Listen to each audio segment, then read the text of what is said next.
Grab a beer and pull up a chair. Welcome to the Northwoods Beer Guy podcast.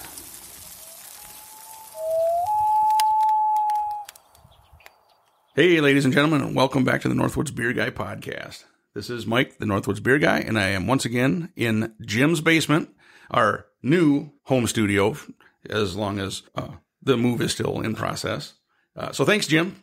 No problem, buddy. I'm glad you're here. Yeah, I've been kind of getting a little thirsty waiting for you to come back around again because we don't do these on a regular basis. So well, you know, I'm glad you're here. When we do some of those on location, it kind of throws a monkey wrench in things, and we had some places we had to go. So unfortunately, we're kind of out of time, so to speak. But we're back. So I apologize for my voice. I know it sounds like I have a sexy smoker voice now, but I'm kind of getting over a little bit of a cold, I think, and it kind of settled right here. I feel fine, but I sound terrible. So I do apologize for that. Well, let's hope these beers cleared up. Maybe they'll help. It's kind of funny you bring that up because my brother once told me that he had heard that if you have a cold, one thing that you can do is if you drink a 6-pack of IPAs, it'll help get rid of your cold because of the chemical compound, whatever in the hops supposedly helps get rid of a cold. It's either that or you just forget that you're sick because you're drunk. I don't know. Or you'll sleep better, for sure. Right. One of the two. One of the two. So, hey, it's a benefit. So right. You can't lose. It's a win-win. Exactly. That's the way I look at it. I know you kind of dipped your toe in the IPA realm and you survived.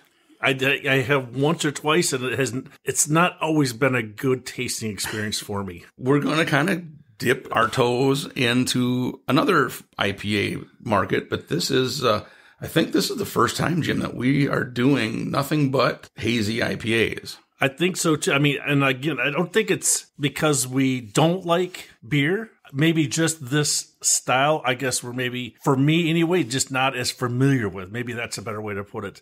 Not that I don't think there's a beer that we actually hate, is there?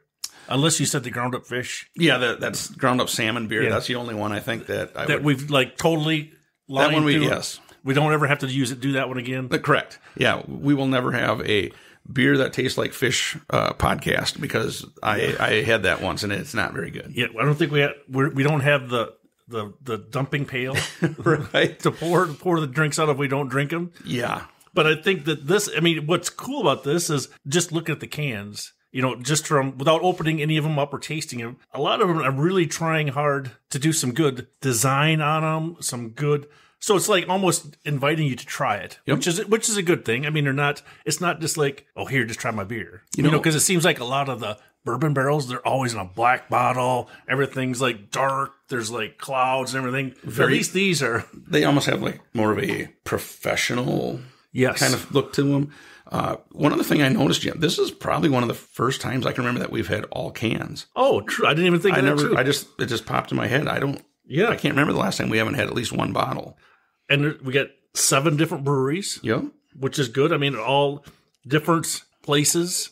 And I think this last one of our friends actually was out visiting this last brewery over last weekend. Oh, yeah. Asheville, North Carolina. Asheville, North Carolina. So I'm really excited. I should temper that. Not excited too much. A little bit excited just to see how some of these taste because I know, I think I've had a couple IPAs at some breweries we've went to, and they were okay. They were a little bit, I guess, not as bitter for me. So I'm hoping that these will let the audience know, especially me. I mean, if I can drink them, I think then just about anybody can drink them. Yep. So hopefully that we're able to pass that along to everybody. Yep, that's a good point because, the hazy IPAs definitely are kind of a more mellow. They're not as bitter as a normal IPA. Right. And that's, of course, because of the process. Right. And how they make them and such. But, it should be interesting. I think you may be pleasantly surprised, because, again, I totally get, a lot of people. IPAs are one of those where you either love them or you hate them. Right. It seems like. Yep. And these ones, the hazy IPAs, and then, of course, there's another subset, the juicy IPAs. I think they kind of try and bridge that gap. Right. To get more people into it. So hopefully these will be. They look good. I mean, like you said, the artwork is pretty cool. And, I think we're in for a nice tasting here. So, and I think the way that I set them up for us to try is we're going to try the lowest ABV. Yep. And then going to the highest. Okay. So hopefully then the flavor increases with the ABV too. I don't know if that's going to happen, but we'll definitely be able to find out. Now these, again, you got all on a build your own 6-pack. Build your own 6-pack. That's okay.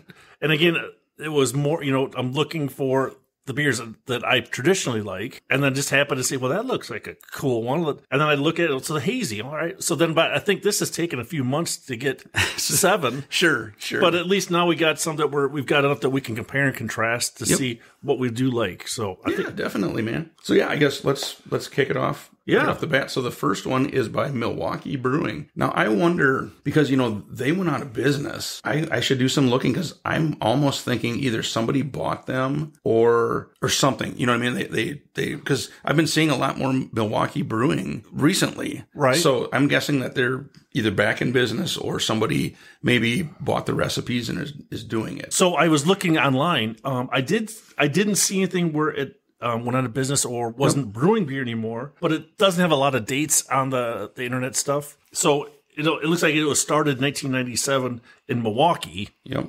which would lead to believe why it says Milwaukee Brewing Company on it. So, but I thought it was interesting too. The MVP part is because it said 3 MVPs that they're celebrating. Yeah. So it must be Aaron Rodgers, Giannis, and who's the baseball one? Oh, Braun. Was it Braun or Yelich? Oh, or Yelich. There you go. So, I mean, so maybe the Aaron Rodgers one isn't part of the 3. Well, he's a Wisconsin MVP, but maybe not the Milwaukee one. How I had saw about that they were going out of business is I saw on the Face Space that they were having an auction. And they're selling all their stuff off. And this was probably early spring. Okay. So that's why it was and on the can here now, it says that it's in Muskego. Oh. So see, that's where, they either somebody, took it over or something. So, okay. Hey, that's cool. Cause I mean, they've got some decent beers as well. Yeah. Should we crack her open and see what open? It's got the cat call. Yep. As the boss, Alabama boss says. Yeah. Ooh, look at that! Almost looked lime green there for a minute, didn't it? It almost did. I better give you a little bit more since you got the happy glass. Yes, it'll help with my voice. Oh yeah, you can smell definitely has like a fruity, It's not the bitter hoppy aroma. It says it's 5.5% ABV. Okay, and 60 IBUs. Yeah, It's not bitter. I don't wonder why they went with 60 IBUs. It's not. It does have a little bit of a hop bite to it. Right, but really not bad. No, it's like initial right off the bat, and then it kind of is gone. Right, the smell is a little bit hoppy. Yeah. But not over the top. Nope, exactly. The flavor, I mean, it's definitely citrus and tropical. I mean, it's definitely probably more of a summertime beer. Yep, I would agree. I would agree. Yeah, it's definitely not bad. I mean, really, it's. I guess it's hard to say, but do you think there should be more flavor? I was kind of thinking the same thing. I mean, is that something that you can say about a Hazy IPA? I don't know. Because we've had. Well, we'll find out here. You might be right though. I think it might benefit a little bit to have a little bit more flavor. Because I mean, even on the aftertaste, there's not a lingering aftertaste. I mean, there's a faint aftertaste, but nothing like you would think from a normal IPA. Right. This is, I guess for me, the non-IPA guy, it's actually okay, which, I mean, I'm not saying it's good. It's okay. But I could actually probably drink a whole can of it if I had to. So you're not saying you have a new wheelhouse. Is that what you're? I'm implying that, yes. Okay. All right. Just wanted to make sure. Because I'm definitely not as well versed as you are on this. Because I know you venture out of your comfort zone more than I do. Yeah, and these are not. See, there's a world of flavor out there, my boy. Well, and that's the thing. Like this one doesn't have much flavor, which I guess maybe I was expecting a little bit more flavor. Yep. Not saying that it's bad. And I think that's where I'm a kind of a novice trying to figure out. When you look at that can, it tells you what style it is. That's where I would have never guessed that this one would have tasted like this. Just by saying Hazy IPA. Right. And that's what's kind of hard for me to help and tell people what's a good IPA and what's not a good IPA. Yeah, I agree with you, Jim. I mean, honestly, it's not bad, but it could use a little more flavor. I mean, honestly, it's not offensive at all. And it's one of those, I think, if you're not versed in IPAs, it'd be a decent one to try. Yeah, I would say, I think for a starter one, like if you ever had them, what are you thinking on score? For score, I'm probably going to go, I'll say like a 2.5, just because I think if it had a little bit more, I'd have bumped it up even closer to it, like a 3 maybe. But yeah, I think, I'm going to put it at a 2.5, so it's going to be average, just because I think it could have benefited from a little more flavor. All right. And not to digress, but when's the last time you looked on your scores to see what your average is for all of the beers you've tasted? I'd have to look. I mean, are you still close to the 2.5? No, well, actually, because it takes all the beers that we've rated. So we've got some that are high, some are low. So I'm just pulling it up here just to make sure. But it was, honestly, I think it's close to a 3. It is 2.98. So you're skewing everything we're telling everybody. Yeah. No, that's just saying that we think that more beer is better than average or below. Okay. That's a good way to put it. Yep. And so my total coming into today was 4,593. Okay, so that's good. So you have some street cred. A little bit. Okay. Not much, but some. So like for me, since I don't have the street cred, I think for this one, since it's okay, I think I'm going to go a 2.7. Just maybe I might have to go lower as we go further down the line on these. But I think it's still okay beer. I mean, I'm not like taking it back like a sours, some of those you just can't even like stomach it any way, any shape. This is actually okay beer. Yeah, I mean, it's one of those, would you pick it like the first beer? Like, I want that. Probably not. Right. But if somebody offered it to me, I'd take one on, hot day. Right. And especially like somebody's never had an IPA that didn't know what they were going to be drinking. I think that they would still like it. Yeah, I agree. I mean, I think it's a decent representation of that style. Yeah. Oh, hey, speaking of that, do you think like this could be one of those that could drive you to drink?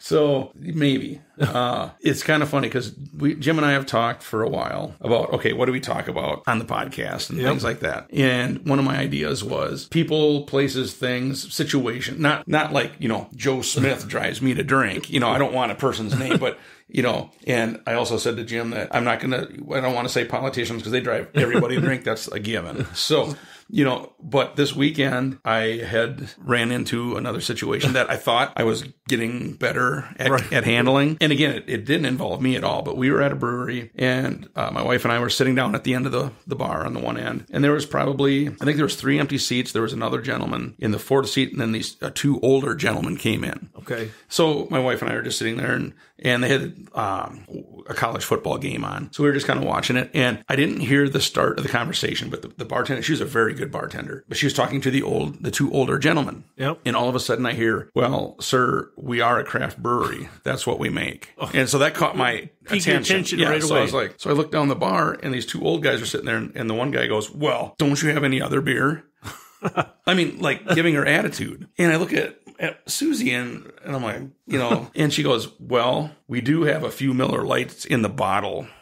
Well, we'll each take one of those. Okay. So did they not realize they were in a craft brewery? I'm pretty sure when you see it's the bar is Industry Brewing. Right. Not bar. No, brewing is the second. It should be the dead giveaway. I think that's probably as bigger in importance as the actual name. Right. So they had their Miller Lite and then they left. So I thought, people that go to a craft brewery and want a big beer brand drive me to drink. Yeah. What's the purpose of going to the craft brewery? Exactly. And I thought I was getting better. I thought, it's not bothering me as much. Maybe this time I think it was because they were kind of giving her attitude. Right. Because it's like, guys, really? Right, you walk in and here's their brewing system is right there. Right. It's their take on beer. Correct. It's not somebody else's beer. It's their beer and how they produce it and try their beer. Yes. Help them. You don't need to spend $5 on a $1 billion company. Spend $5 on the company that's right here. A local company. Keep your money local. And it's just funny because the beers that industry makes are very good. Right. And so, like I said, if they would have been polite about it, I think it wouldn't have been as big a deal to me. But I was just like, I looked at Susan and I go, they drive me to drink again. Well, maybe we better have another one. Yeah. So it was just kind of funny. Yeah. So, ladies and gentlemen, if you have things like that, like you're driving down the interstate and the guy pulls into the passing lane and then stays right on your hind quarter and won't go any faster. Things like that. If there's situations like that drive you to drink, email us. Let us know. Let us know. We'd love to hear. Maybe we'll use them on the podcast. There you go. All right. So the second one we have, Jim, is #Hazy. Okay. It's a hazy IPA from Haus Brewing, 6% ABV. Yes, right. For whatever reason, for Haus, they've got a website, but they don't talk a lot about their beers on there. I don't know why. I'm not sure. I kept on looking. I even looked on Untappd and other places, and it didn't. There's no description. All it is we finally jumped on the hazy train and made a hazy IPA. We're in the middle of the haze craze, so we embraced the haze. Features Mosaic, Citra, and Simcoe hops. That's all it said. I don't know why it didn't want to. How many times can you use the word hazy in a sentence? Yeah. They were pushing it there, but hey. And the other weird part is it doesn't, usually on all the other websites talked about their history, who they are, But this nothing. one, really? And so this beer was actually brewed in Fitchburg. Fitchburg, huh? Down by Madison. Okay. So it says it's brewed with oats and wheat for a velvety smooth finish. So that should be interesting to see. Boy, we got some head. there's some head on that. I'll let you finish the rest once you take a little sip out of that one. Smells like a hazy IPA. This one doesn't even have as much aroma as the first one. No. Less aroma. It's just weird. Because I was expecting to be a little, I know, like I said before, the hazy IPA it's a smoother taste and all that, but I was expecting more of a hop. Right. Like a citrusy smell. Not over the top. I mean, it's real similar. Yeah, to that they're first really one. close. And I mean, if you had a piece of paper wrapped around, I don't know if you could tell the difference between the two. This one I think this one is a little bit smoother. The other one had a little bit of a hop. This one doesn't, I don't think has that even. Right. That's different. Yeah, I was, again, it's not knowing what to expect. She kind of go into it apprehensive, but it's really not, there's not much to it. And again, it's not bad, but I was expecting a little bit more. Right. Again, I think if nobody's had an IPA before, I think I'd recommend, it's only 6% ABV. The first one was 5.5, so they're not over the top. I think for IBUs, it's the first one said 60. I don't think that one was 60. I'd go mid 40s maybe. The first one you're talking about? Okay. And like this one, maybe even I don't know. Low 40s. I don't know. They didn't say it. They didn't say nothing about it. No. It definitely seems less. Right. It's got to be less hops than the first one. And they're not bitter. I'm just, I guess, struggling to come up with words to describe it because it's not, again, right in the average lane. It's not like, wow, this is like got a, because I think I was looking at these more of a fruity or citrus type flavor, and I don't really taste that at all. I don't know. It's hard to describe, isn't it? A little bit. The main difference between the two for me is this one is a little bit smoother. I'm not saying it has more flavor, but just the finish is a little bit smoother. It has almost a little bit more of that, what I would have thought for a hazy, where it's more of that citrusy, almost like drinking grapefruit juice. Right. A little bit, where the first one really didn't have that. It had a little bit more of a dry finish, where this one's that, like I said, that little bit of a smoother thing. That's the only... So do you want to give that as your score then? Or what do you... I guess to keep them, because I know you don't like ties, I'll give this a 2.6. So you're going to give it just a touch? Just a tick higher. I was going to say the same thing. I was going to go like a 2.8, just a little bit higher. It's not, I think when we talk about splitting hairs, this is definitely one of those. Those two are splitting hairs. You are really, I'm really struggling to come up with something that differentiates them. Because it tastes so close. Right. Like you said, the finish on it's got the same exact flavor, but the finish is a little different, which is very similar. Yeah. So it's, like I said, this one to me is just a little smoother. That's why I gave it that extra 1/10 of a point. But I think anybody could drink them, and I don't think you'd be offended by it at all. They're not over hoppy or anything like that. I think, a person it'd be a good one to try if you've never tried them. Right. So, you could, if you're recommending a starter hazy IPA, either one of those would probably be. Oh, yeah. Something you could recommend to somebody. Now, if you're a diehard professional IPA drinker, you may not see as much in these two, I don't think, right? Yep. Just because it doesn't have that hop bitterness or that hop flavor that I was kind of expecting. And like for these two, for me, they're not bad at all. I'm not offended by either one of these. No. So, they're okay. They're definitely not bad. Right. I was going to say they're drinkable. Right. No, the two old guys at the bar in Peoria, they could probably handle either one of these. Nope. I don't think they could have. I don't think so. They wouldn't even give them a try. They wouldn't even, a little too much flavor. I think so. Even though there's not much flavor, they would have been right. And again, like I said, it just to me, it was like, really? You know, because we've seen it. You've been, Right. You and I have been to breweries and hear people, you know, what's the closest thing you got to Miller Lite? And typically the response is always, well, the water fountain's right over there, you know. But this one, like I said, it was just the attitude that came across. Right. I'm like, you come into their establishment, again, nowhere have they hid that they brew beer. Right. You know, nowhere. Because when you walk in, they've got barrel aging beers sitting there aging. And it's like, you know, and then to give the bartender some attitude about it, it was kind of like, you know, Grandpa, that's kind of not very polite, you know? Well, and especially kudos for going to the brewery, taking an opportunity to step into a craft brewery, but then not even ask for their own product. Right. I mean, that's kind of like a slap in the face to the brewer. Industry also they do have other like liquors, you know, vodka, and so they do have like a kind of a full bar. Oh, okay. So, okay. which is cool because then if you didn't want, somebody doesn't like beer, whatever, no problem. You can have a mixed drink. But it was just, like I said, you know, when they if I'd have been the bartender and they given me attitude, I'd have been like, nope, that's all we got. Yeah.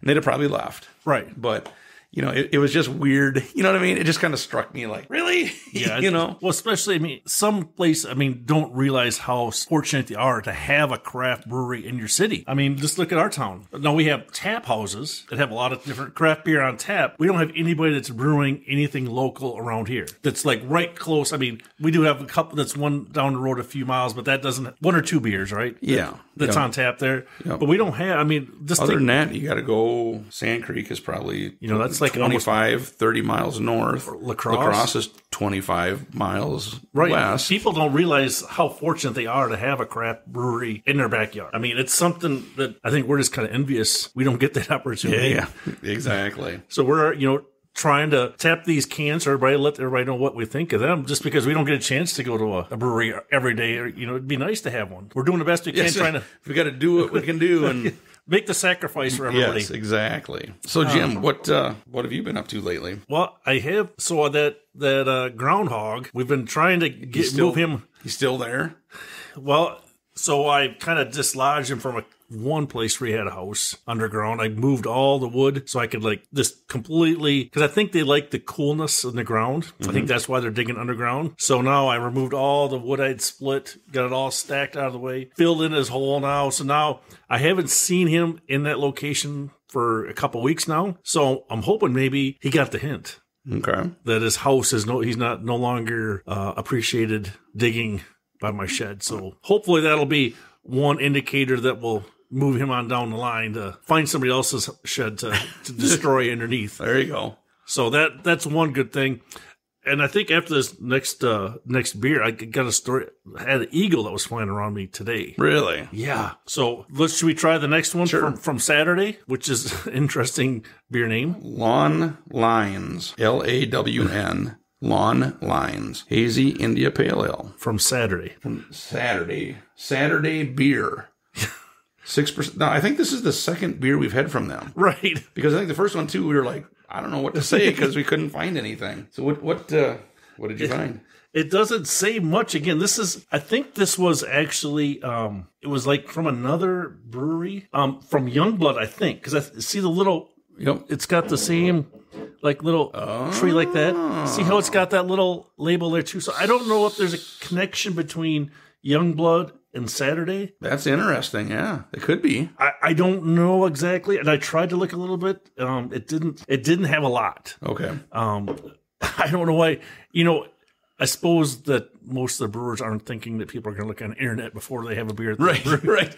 We're probably one of the only ones that are doing that. So it just talked about, you know, it's weird. They say you're an artist and the entire neighborhood knows it. Well, if you look at their can, it's about as non-artist related. I was going to say it's pretty plain, and not plain, but it's not a lot on it. Yeah, it's like one color, and then their lawn line just got just a lawn chair. Lawn chair. Yeah. That's not even bigger than the words.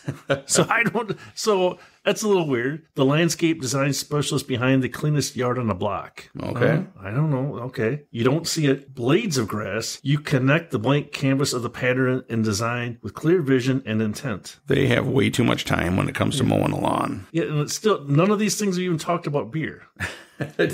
Yeah. Masterpieces don't happen accidentally. They take planning and execution to make it all come together. The crisp lines of freshly cut grass distinguish a lawn from a yard. Now that the work is done, grab this Hazy IPA and enjoy the crisp lawn lines.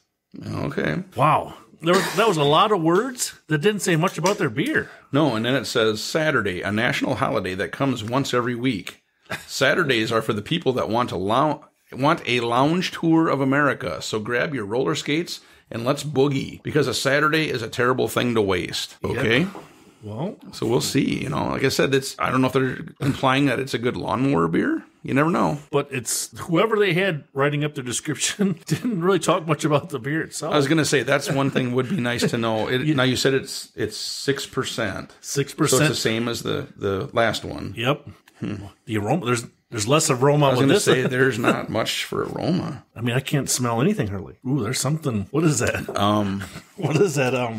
That's got a little bit of a. What's that flavor? Funk. Wow. It's got a that has flavor. That's got flavor. It's not necessarily good flavor. Right. I was going to say there's something different in that. Did they put grass in it? Maybe that's what it is. Maybe it's the grass clippings. Wow. That's different. Definitely different than the first two.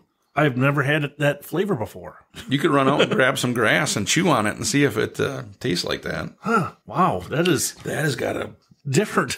I suppose it's got to be the hops, whatever type of hop they used, right? Could be, but it's. No, I did read on here. It says double dry hopped with Mosaic and Apollo. Okay. So I don't. And again, that was the hard part. We talked about what makes a hazy IPA, what doesn't. So this says hazy IPA, but then it says double dry hopped. Yep. So does that really, for the amateur craft beer drinker like I am? So you remember we had talked about this before. Yep. And luckily, my little brother is a brewer for a craft brewery. Kudos. Back home. Yep. And so he had sent me an email, and he said, I just thought I'd let you know. Yep. Here's what dry hopping means. So he said what dry hopping is when you add hops at the end of the boil, and that's called adding them at flame out, and that adds a lot of hop flavor without adding bitterness. Okay. And he says when you make a juicy IPA, you actually cool it down, you cool the wort down to 180 degrees after the boil, and then you add in a boatload of hops. Now, boatload, I think, is a technical term. Gotcha. So he said a boatload of hops to give it that citrusy flavor. You let the hops sit in the 180-degree wort for 20 minutes and then finish cooling down the wort. Okay. So I think when you So this is a double. So they must add like twice is what I'm guessing. So this is probably twice a boatload. Yes, 2 boatloads. A catamaran load. Okay, there we go. I think. Now that we're specific. Yes. So I think what that does too is I think that's part of the hazy, if I remember right, because you get that oil from the hops. Okay. And then and I don't know if they didn't really say if they had any kind of fruit in it, but like that oil from the hops and the fruit, it doesn't mix. Okay. So then that's how you get that hazy. Right. And this one's probably the clearest one of the three that we have. I mean, yes. I mean, when you look from the top, it looks even clearer than you look from the side. But I mean, you're right. Yes. But it doesn't look, I mean, there's not like floaties. It's just the kind of the color. It's just a little, because it looks just like a Pilsner. Yep. I mean, a light Pilsner, but it's that flavor.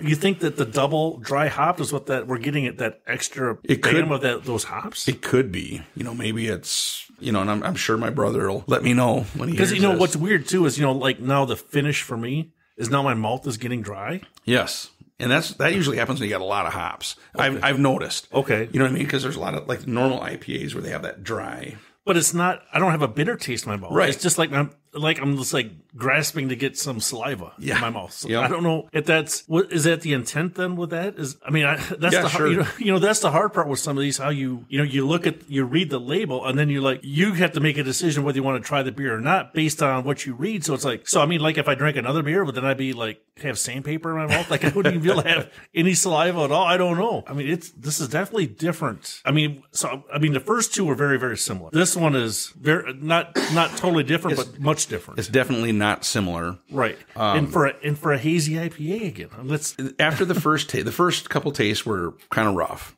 Now it's not quite as bad to me, but it has that kind of a different flavor to it than those first two, which again, we did say the first two would have benefited from a little more flavor. But like this one, like IBUs, it's not bitter. It's just, that's weird.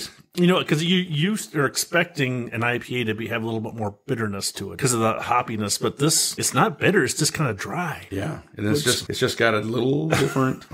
Yeah, a little. I don't. It's hard to describe it. I mean, again, because we're not. Well, Mike has a lot more experience with IPAs than I am, but I'm not sold on this one as much. No, yeah, I agree with you. What are you thinking? Struggling to say this, but the first two, even though they didn't have much flavor, this flavor wasn't the one I wanted. So I'm going to have to go a little bit lower. I'm going to have to say like a 2.4, I think.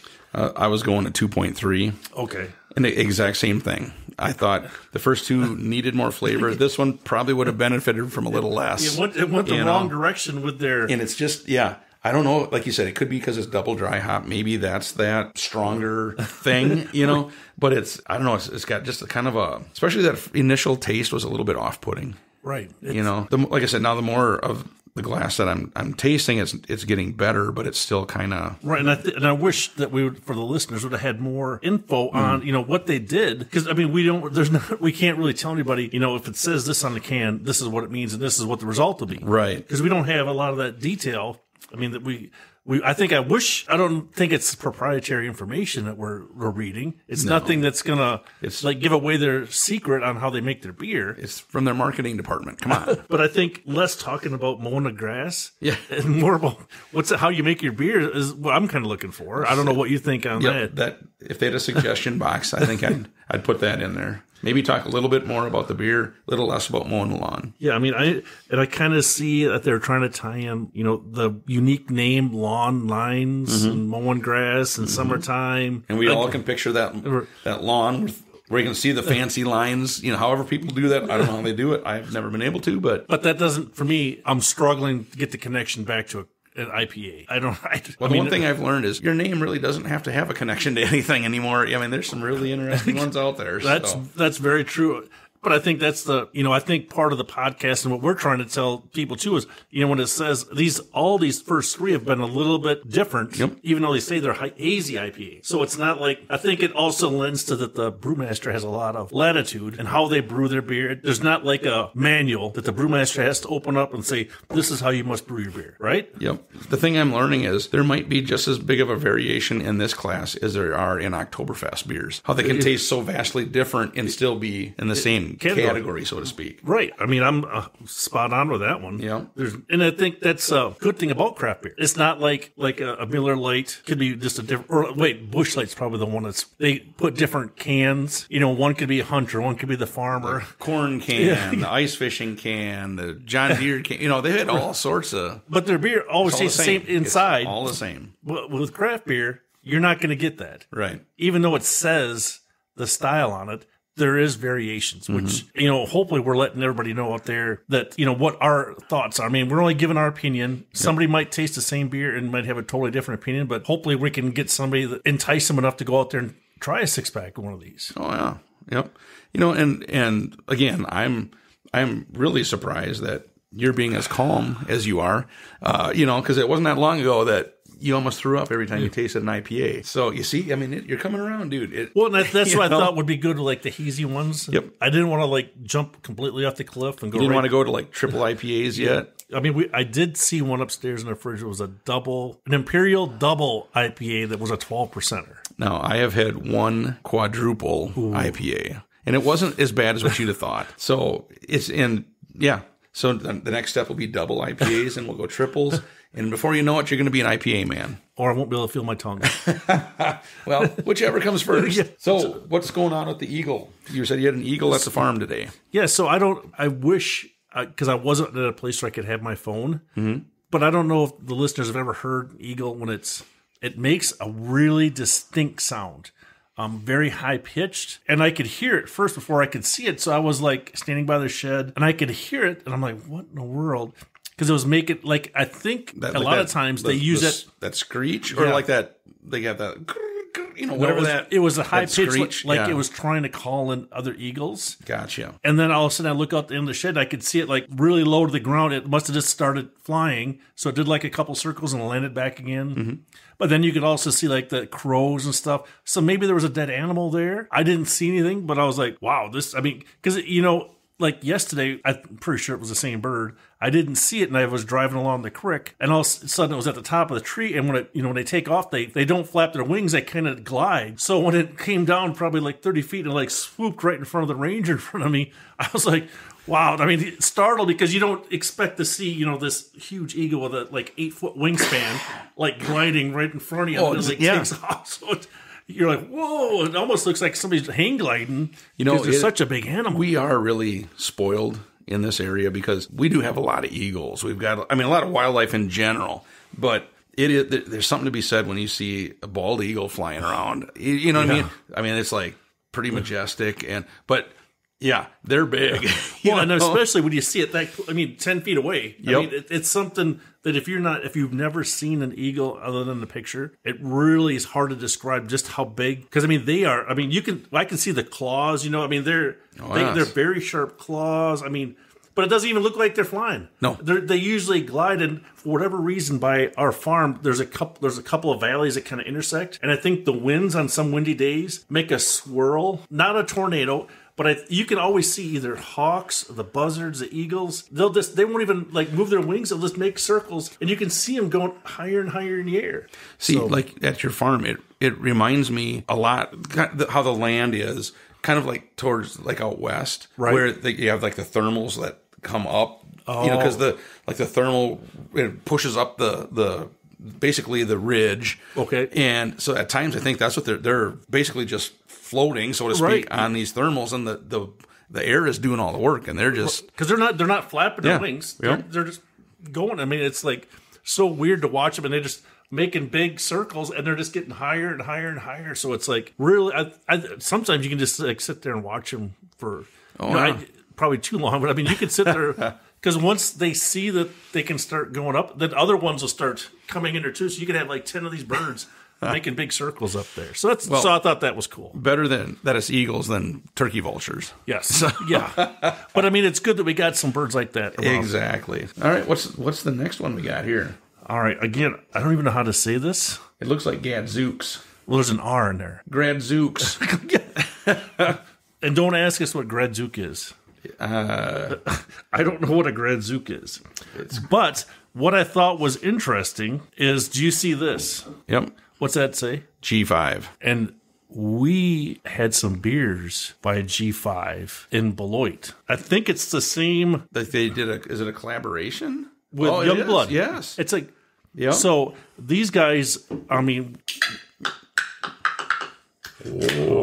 cat call. Yeah. But we actually, I think Toby's not here to give us that card. Well, I was going to say we will have an upcoming podcast where we are going to review. We went to the Dells and did the Dells Untappd, and that's where we came across G5, and very good stuff. So interesting, very good stuff. That's all you got. Is very good. Well, we're going to leave them guessing. They're going to have to come back next week because that was like so.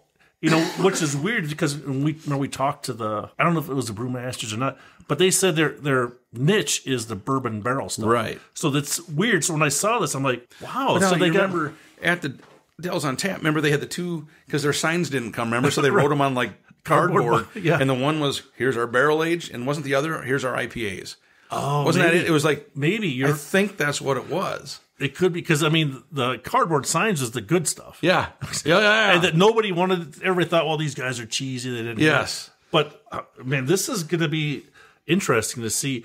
Because those beers, they have a very good brewing process for that. So I hope it translates to, because Youngblood, if they were tied to the lawn lines. Yeah, see, that's. So.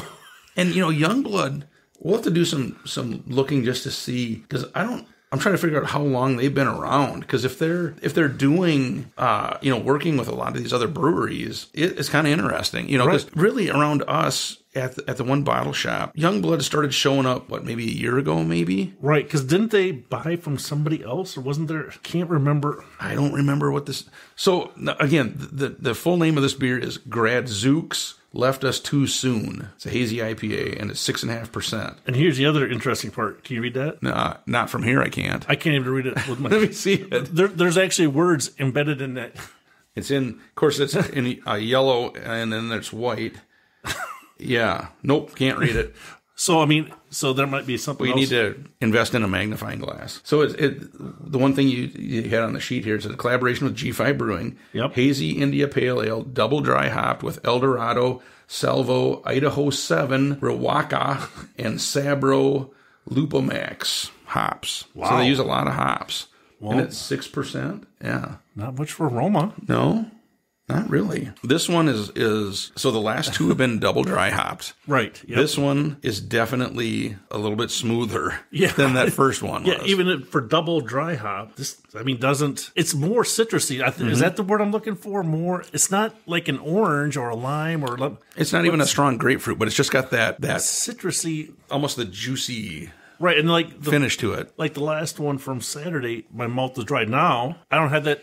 Yep. I don't have that same dryness and the finish. Yep, I'd agree 100% with you. It's definitely you could definitely tell a difference between those two. Oh yes, this is, I mean, not a bad flavor at all. Not really. I mean, honestly, it might be closer to what we were thinking all of them were going to be. Right. And what's unique, like you said, how many? There was 1, 2, 3. So 4 different hops. Wow. I mean that's pretty good. I mean, I don't know. I'm struggling to come up with something bad. No, I agree with you. I think this is pretty good. Yeah, this is. I don't mind this one. I think you might need to put a hash brown for the G5 on your Instagram. Oh yeah, we can do that. So you can tag them in there, because I mean, yeah, this is. I mean, decent. Pretty good. I mean, I would.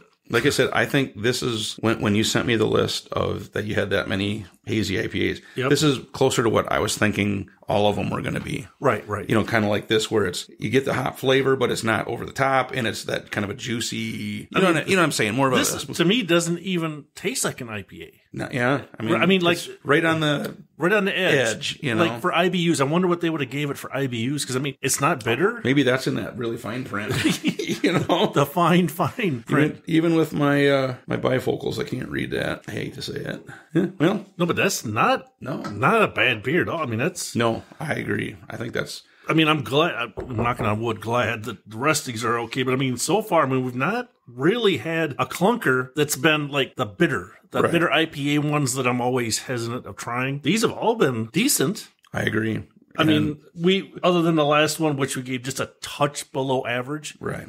It still didn't taste bitter. No, it was just lacking a little bit in flavor. Yep. But the other one, I mean, these are all. Yeah, I mean, I agree with you. I think I'd recommend so far all of them if somebody wanted to try one. I mean, I don't think there's anything that's like a huge outlier. Correct. That the Lawn Lines was you may not want to try that one first. Try the other ones and then try that one second. But I mean, it's still not a bad beer. Nope. I agree 100% with you, man. Like I said, this is closer to what I thought they all would taste like. Right. So I'm pleasantly surprised with this.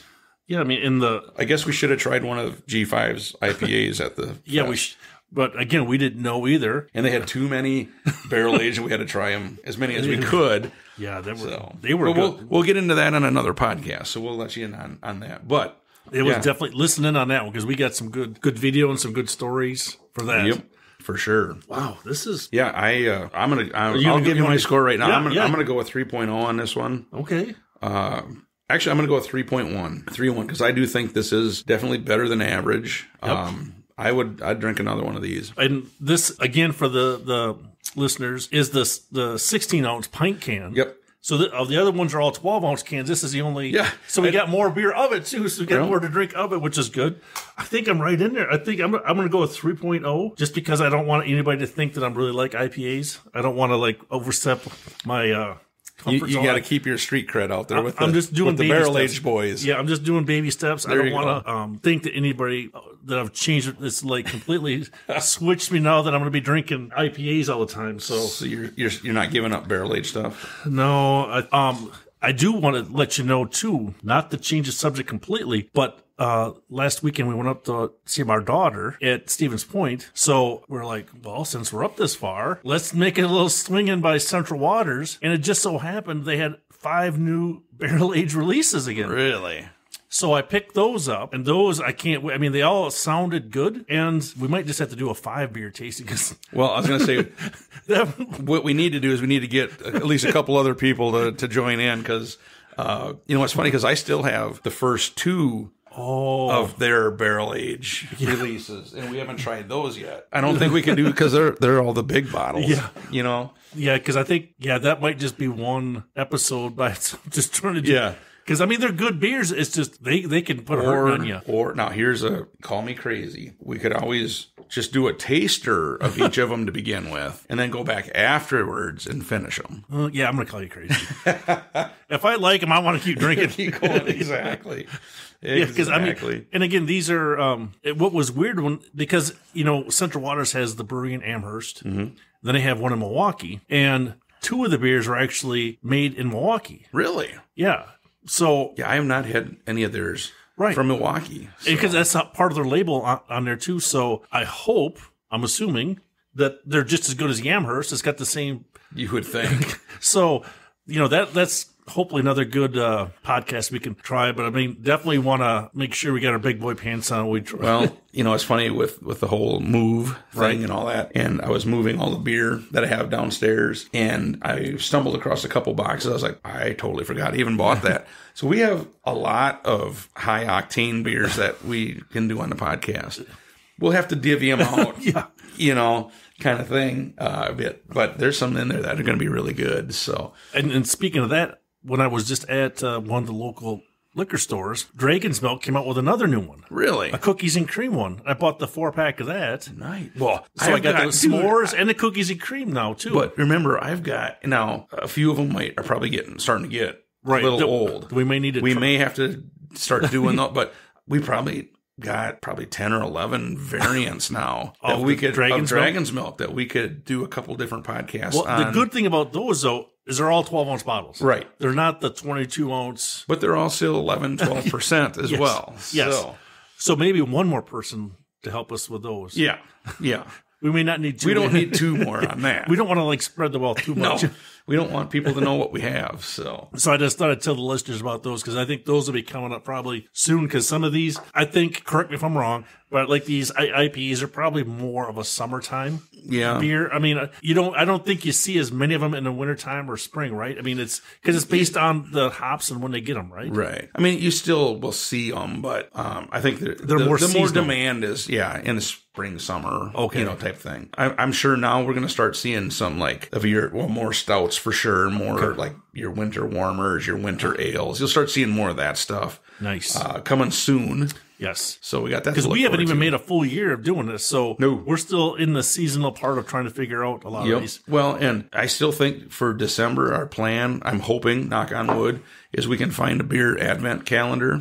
And then we'll do in December, it'll be here's this week, first week, then second week, things like that. So hopefully we'll be able to do that. Yeah. I mean, there's got to be some. I mean, once we do we almost have to figure out if we can do a Black Friday on location somewhere, picking up some beers and then trying some beers. Yeah. I mean, that was pretty good last year. I mean, that was very unexpectedly good. Right. Which is, you always want to try stuff. But I mean, like in Rochester, we don't go there very often. So just being able to have brought a couple of new guys along and they liked it. They were probably more talkative than we were. Right.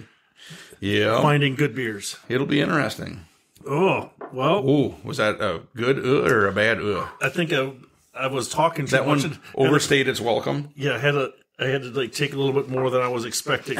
Because now we're starting to pick up the pace on our ABV. Oh, dang. So we are.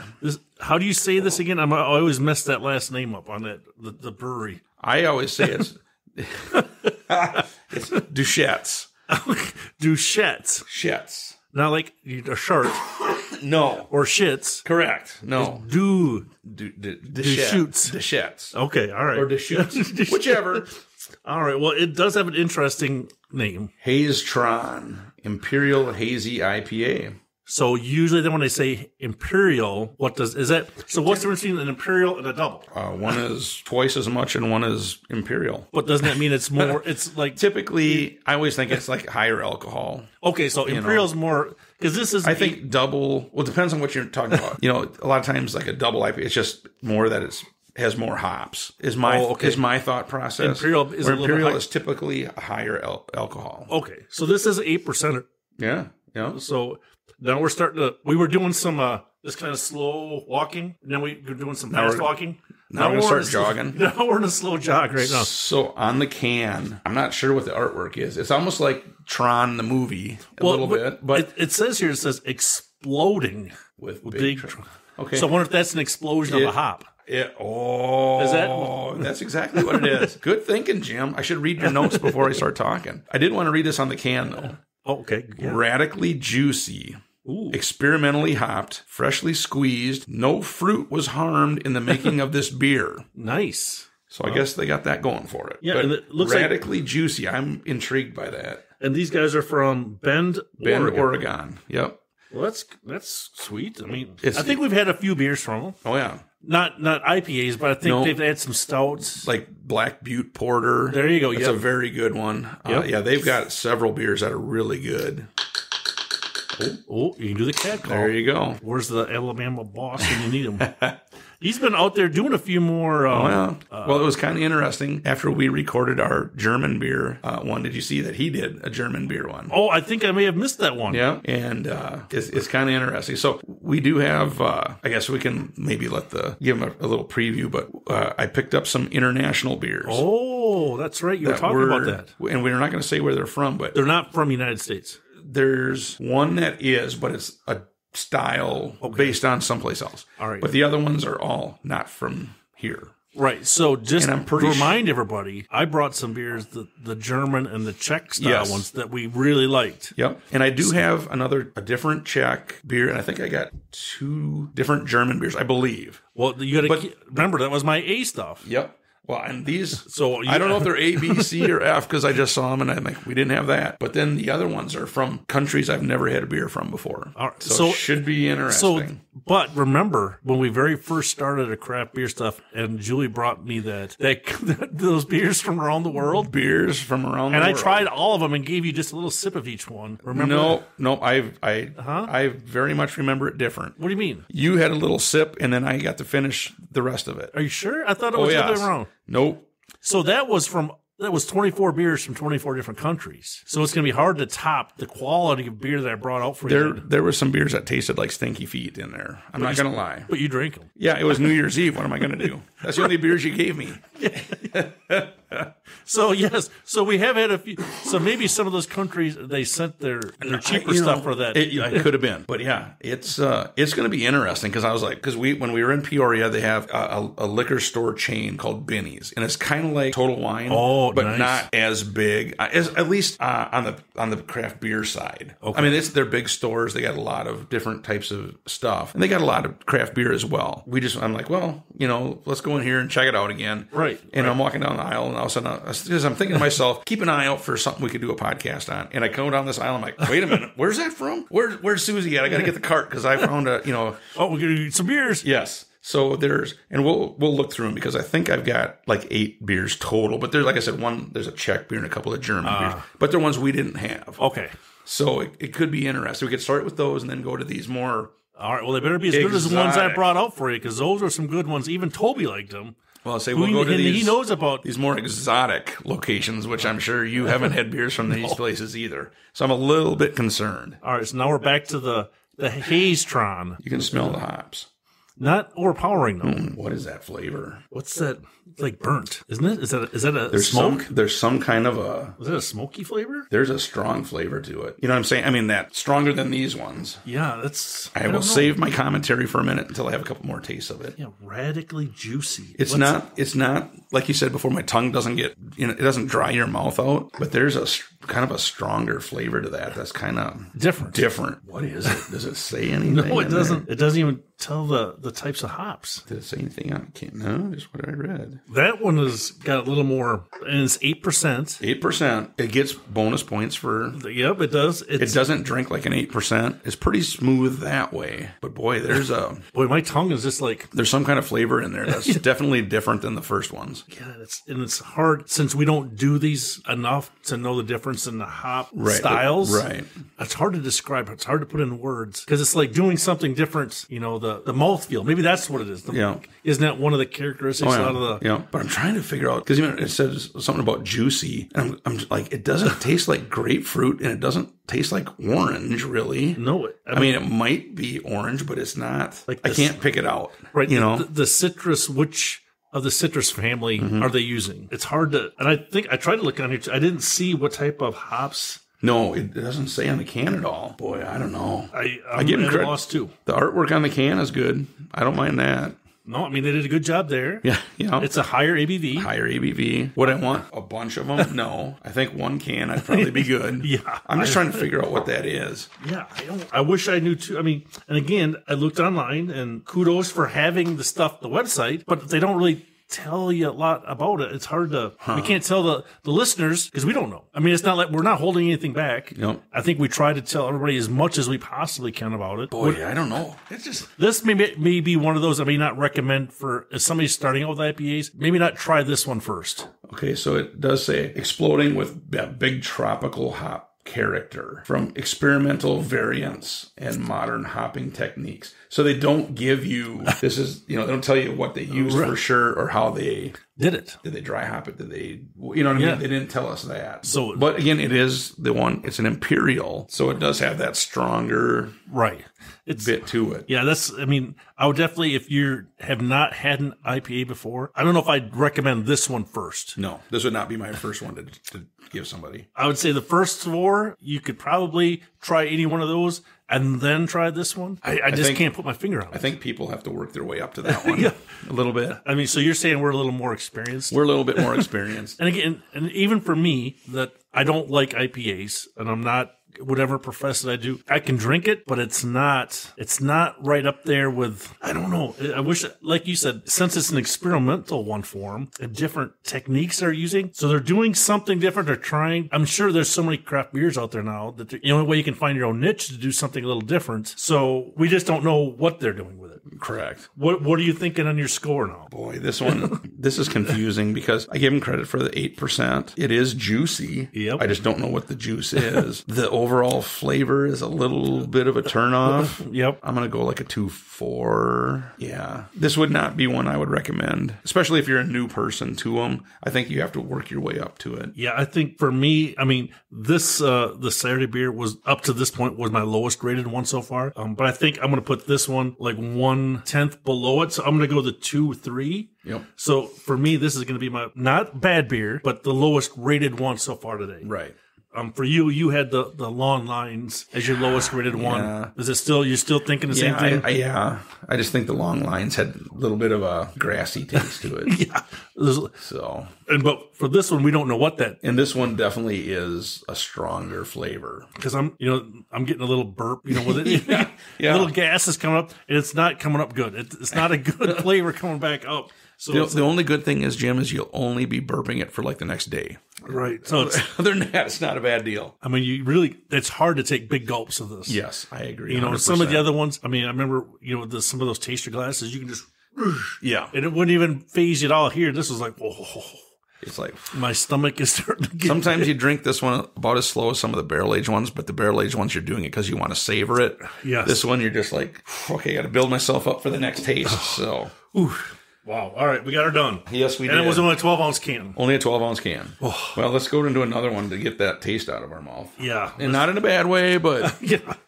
So this is Lunar Wolf. Okay, I give him credit. It's by Hop and Barrel. The artwork on the can is kind of cool. It's like a crescent moon with a wolf, like a white wolf jumping through it. That's cool. Kind of a cool can. So this is 9%. So we jumped up 1% again. Yes. Does it say Hazy double IPA? All right. On the can it says Lunar Wolf. Are you thirsty like a wolf for a juicy hazy double IPA? Lunar Wolf abounds with tropical and stone fruit aromas that give way to a medium body and a wild, dank finish that you'll howl for. We're over the moon for this one. Oh, you even got all those O's. Oh. No, you got them all. Oh, I got them all? You got them all. Okay, good. Yes. Good. I was like, did you count those or what? No, I thought maybe I missed one. No, that's good. So this should be interesting. And we've had a couple from Hop and Barrel. Oh, yes. Because they're just north of here, Hudson, Wisconsin. Yep, so, we've had a few from them. And they've... No...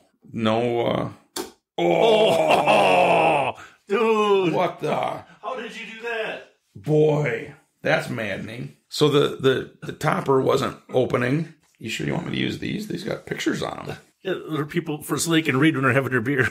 Oh boy, we'll save that for another time. It's not PG-13. No, yeah, you may have to answer questions. Okay. So the can wasn't doing the, so I had to push it down and went, and it squirted out all over my paperwork here. So, all right. Hopefully that's not a sign of things to come. So this is a little different color. Yeah, you know, this is like a darker, a little bit more of a. It's not amber by any means, but it's just a darker. The other ones were a little bit lighter in color. This one is definitely darker, and this is our 9%. 9%, so we upped it again. We stepped up one more step. We're into the little bit faster jog. The aroma is not too bad. The one thing that and I haven't tasted it yet. Okay. When it talks about a dank finish, that always scares me because some of that dank finish is usually like really a strong kind of a. So, all right, cheers. Here we go. Here's the dank. In the time, Prost. So, the dank beers. The finish is a dankness to it. It's kind of that. Is it? Is that dank? A little bit, yeah. It's not as bad as when you get the ones that are a dank IPA, and then you're like, whoa. So it's not that bad. I was kind of expecting a little more. And because this is a hazy double IPA. So I don't know if that means that did they double soak or double the amount of hops? Yeah. And again, we don't know. Yeah, they didn't go into that. But whatever, it doesn't really, the flavor doesn't seem like it's double. Right. The flavor, does it? I mean. No, I give them credit. Again, it's 9%. Doesn't taste like a 9%. Right. Give them credit for that. The flavor, compared to that last one we had, the Tron, this is not even close to the same flavor. No. And that's not a bad thing. Right. It's definitely not as powerful. I mean, again, like all these are really not bitter though, are they? Like on an IBU scale? I mean, no. See, that's where once we get into like the double and triple IPAs, then you'll see some. Then difference. you'll see a little bit more. But I mean, like these. I mean, again, I was really apprehensive. That's kind of why we haven't done one of these. Yep. But these are not really like hoppy like I was expecting. Right. I was expecting all these are going to be super. Right. That you're going to be going.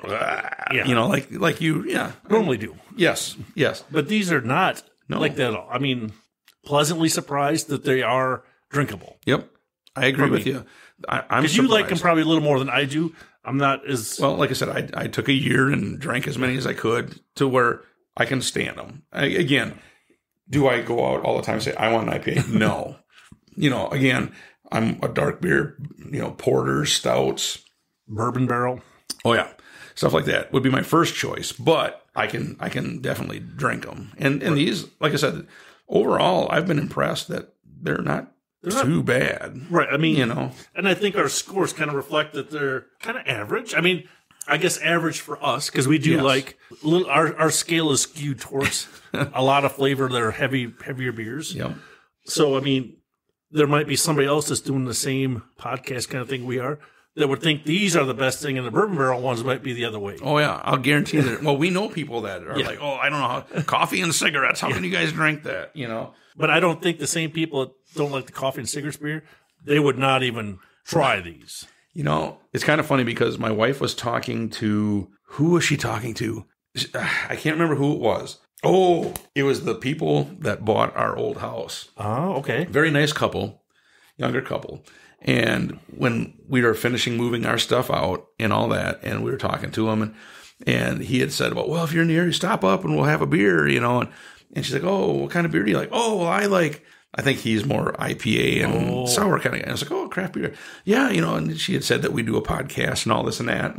And she goes, and he's like, oh, what kind of beer do they like? She goes, oh, they're like the stouts and bourbon. Or, oh, yeah, all like the old guys like that stuff. Oh, really? And I was like, old guys, wait a minute. Wow, you're lumping in with me now. Yeah, exactly. I'm not that old. Wow. I just thought it was funny. Then I was like, wow, they look at us like we're old guys. We look at them like, you guys are crazy. Yeah. Yeah. Maybe they still have taste buds. No, I think the sours and such burnt those out a long time ago. Oh, yeah, I think this is definitely an acquired taste. Mm-hmm. The other thing too, I was just looking into this is for a hazy IPA. Yep. You can see through this. Yes, this one is not nearly as hazy. Right. This is probably the lightest one that we've had. It's the darkest in color, but the lightest in haze. Yes. Yeah. Does that make sense? I don't know if that's possible, but I mean, yeah. Because you can almost see through it. Yes. Interesting. So what are you thinking on the Lunar Wolf? I'm gonna go with 2.4. Even though it's the same as that last one, it's got a little bit of a. I do appreciate the higher ABV, but it's got kind of a weird finish to it, and I'm gonna go with the same at 2.4. Yeah, I'm struggling trying to come up with I like the artwork. I like the higher ABV, but God, it's just when it said double IPA, I was expecting more than what it is. So that's like I don't think I can justify going above average. But I think I'm just going to stick right at the middle. I'm going to finally hit 2.5. I think it's, for me, just an average right down the middle. Okay. So, I mean, I'm not saying it's bad. I'm just saying it's kind of right in there. Yeah, it's just, I don't know. It's just a different, I don't know. I don't know how to, I don't want to, it's not offensive or anything, but it's just different flavor. And that's what is so interesting. Or, like we tried those Central Waters. Yes. The bourbon barrel ones, you could tell right away if it was the Pappy Van Winkle barrel, Elijah Craig, Buffalo Trace. You could tell right away by the flavor and the aroma. You knew. I mean, they didn't have to even talk about what kind of hop it was or like malt. You knew. I mean, the flavor of that bourbon. Yep. So for me, that's what I like. Because it was so smooth.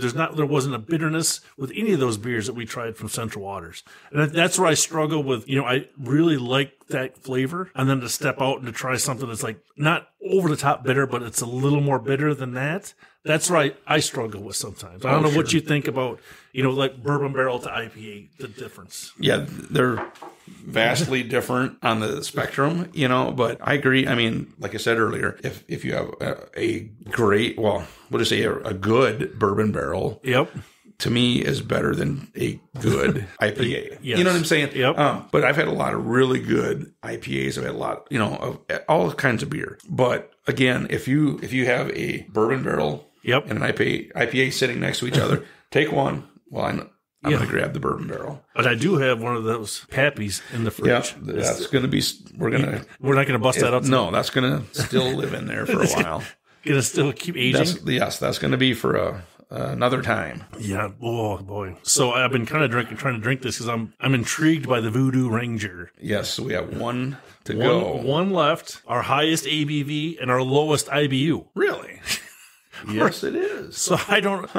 And again, just so everybody knows, the IBUs, they're based on a scale, but who assigns that IBU? The International Bitterness Unit Board? I don't know. Or the brewmaster, right? Yeah. The brewmaster basically says what... I'm sure it's I can ask my brother how they figure that out. But I mean, so it's not like they have a panel like of guys... Like no, they're not sitting around going, that tastes like this. No. Or like if they have like 10 different IPAs, like trying to give it a score, it's whatever that brewer decides. Right. Okay. Well, and it's like based on, here's how, the hops they used and how much is what I'm guessing. Gotcha. I will find out.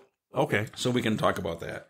Brian, when you listen to this, shoot me an email and let me know how they figure out the IBUs. So... the good thing about this beer, yes, I think this is Voodoo Rangers a series, through the New Belgium Brewing Company. Well, if you remember, that's where the Atomic Pumpkin was through these guys. Yes, and they have that same skeleton guy. Is their logo for Voodoo Ranger? He's the mascot. Yes.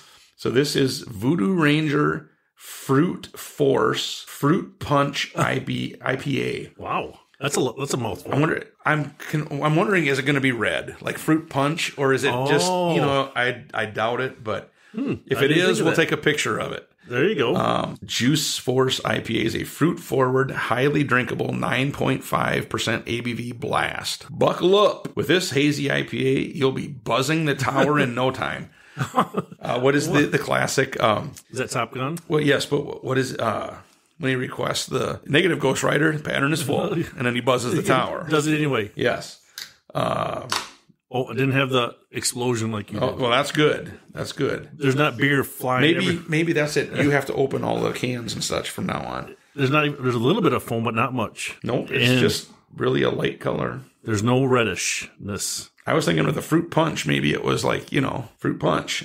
Well, you know what's different too? The wider mouth glass doesn't foam up as much as a narrow mouth. I'm noticing that.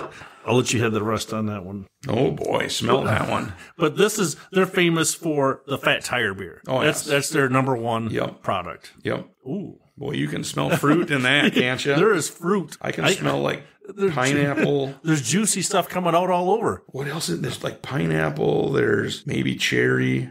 Well, there's a lot. There's a lot of fruit in that. All right, here we go. Wow. That is not bad at all. Wow.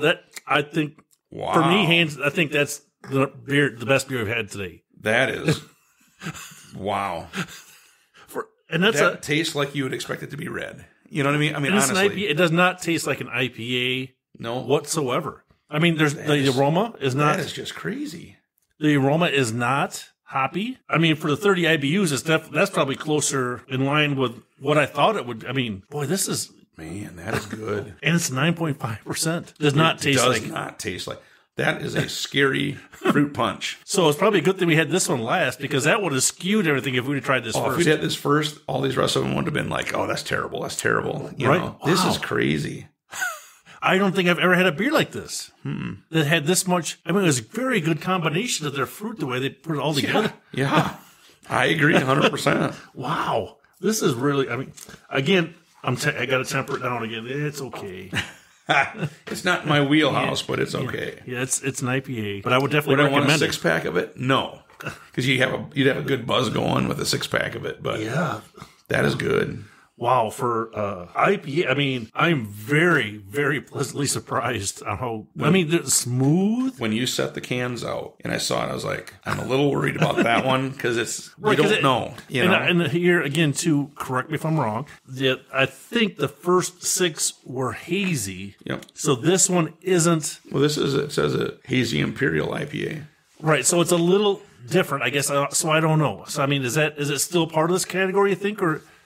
We can still keep it with it, right? Yeah. Okay, so I mean... But on the can it says Fruit Punch IPA. Right, so does that mean... on their information it said it was a hazy imperial. I say we just group it in with them. So it's definitely imperial. Oh, yeah.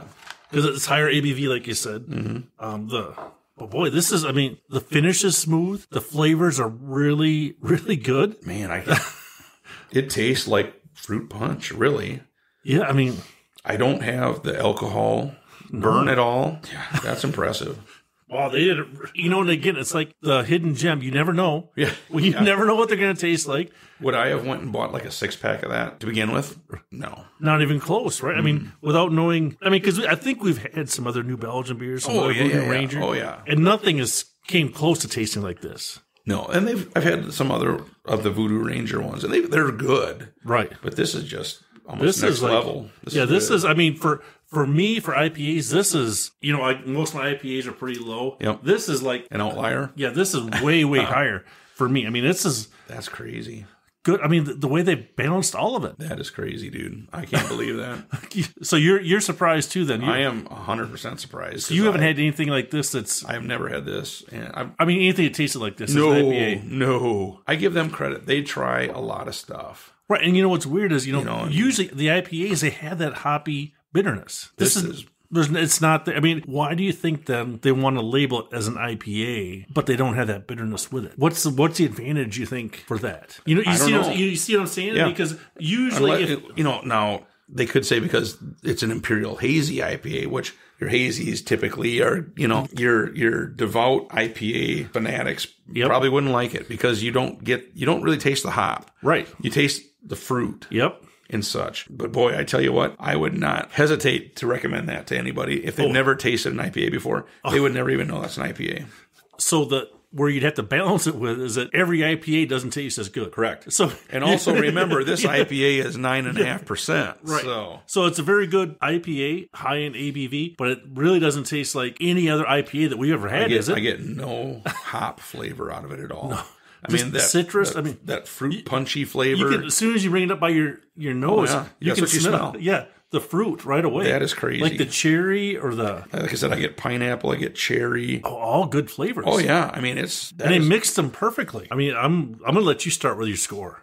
Well, this reminds me of like, this would be not your dad's fruit punch. Yeah. You know?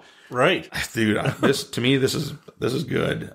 Just remember your score. Yeah. I'm going to 3.9. All right. I like this. I think this is definitely head and shoulders above all other IPAs. All the rest of them we had today. I mean, what do you think for IPAs overall? This has got to be one of the best ones. I mean, this is one of the golden gem that you don't... Right. Like if somebody says, hey, I'm looking for the Voodoo Ranger Fruit Force, that's what I would be asking for if I was somebody said I had to have an IPA. Oh, yeah. I think your spot, I'm going to go with 3.9 too, without a doubt. It's a 3.9 all day long. It's very... It's just crazy. I mean, it sucks because that's like the best beer you had.